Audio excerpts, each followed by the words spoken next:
Have you ever had this happen when you're reading the Bible and you're reading verses that you've read many, many times, and suddenly your eyes just stop on a verse and it's as if you've never seen it before?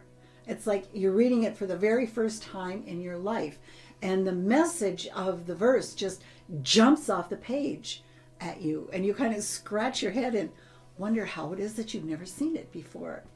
I love it when that happens, actually. I've had that experience a few times. As a matter of fact, I had it this morning when I was reading through our Ignite the Truth assignment for this week. I was reading in Deuteronomy chapter 4, and there we find Moses talking to the Israelites. He's talking about the commandments, the statutes, the judgments that God gave to him to give to them. And in chapter 4, verse 6, he says, "Therefore, be careful to observe them." Now, in this instance, the word observe in the Hebrew means to do. It means to accomplish, to make it happen. And of course, by them, he's referring to the commandments. Therefore, be careful to do these commandments and statutes and judgments.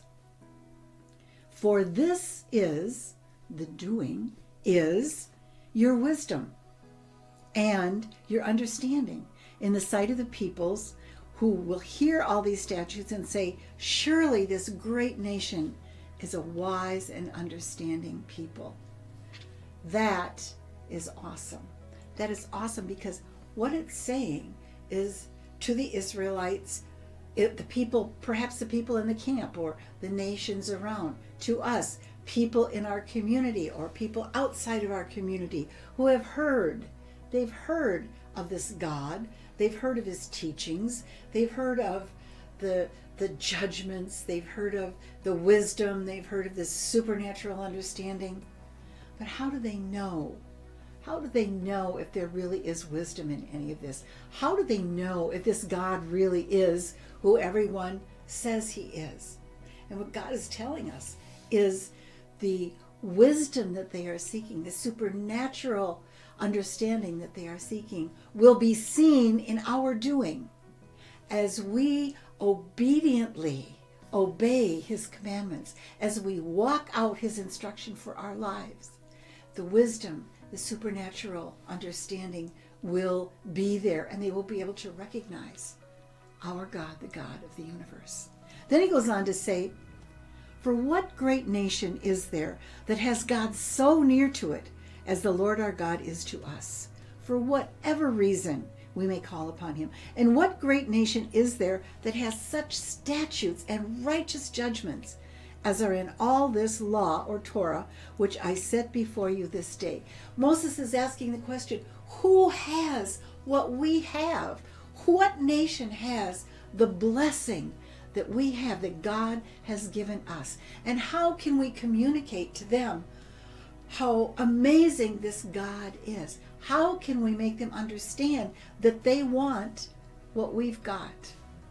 And the answer is simple. It's only in the seeing. As they look and see us walk in obedience, faithful obedience to God's commands, again, live out our lives, walking out our faith, they will see him. And they will say, surely this is a people whose God is the Lord. I think that's amazing, awesome. But it made me think of the book of James, chapter 2, verse 14. What does it profit, my brethren, if someone says he has faith, but he does not have works? Now, by works, James isn't just talking about doing nice stuff. His whole book is about obeying God's commandments. So that's what he's talking about here. Can faith save him? And he gives an example. If a brother or sister is naked and destitute of daily food, and one of you says to them, depart in peace, and be warmed and filled, but you don't give them the things which are needed for the body, what does it profit? What good is it? What are your lofty words worth if they are not accompanied by the righteous action, fulfilling God's commands to care for the needy? And so he goes on, thus also, faith by itself, if it does not have works, is dead. dead. And that word in the Greek means dead. It means lifeless. It comes from the root which means corpse. It means without value.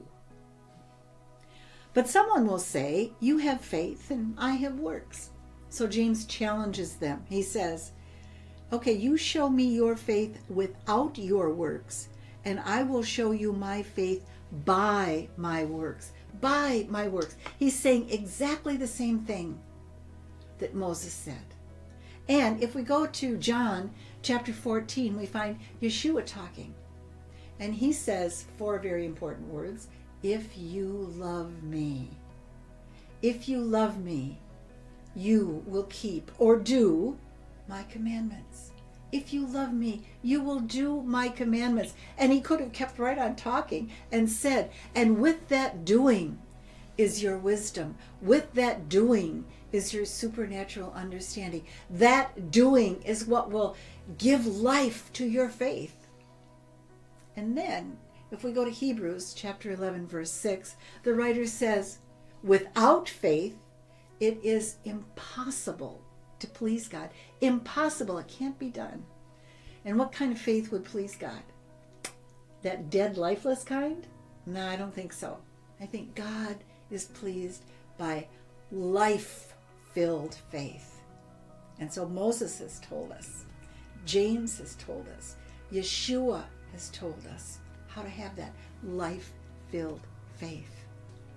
As we live lives of obedience to God's commandments, carefully walking in the direction that he has given us for our lives, we find that wisdom, we find that supernatural understanding, and it gives life to our faith, vibrant life, the kind of faith that brings great pleasure to the heart of our God, the God of the universe.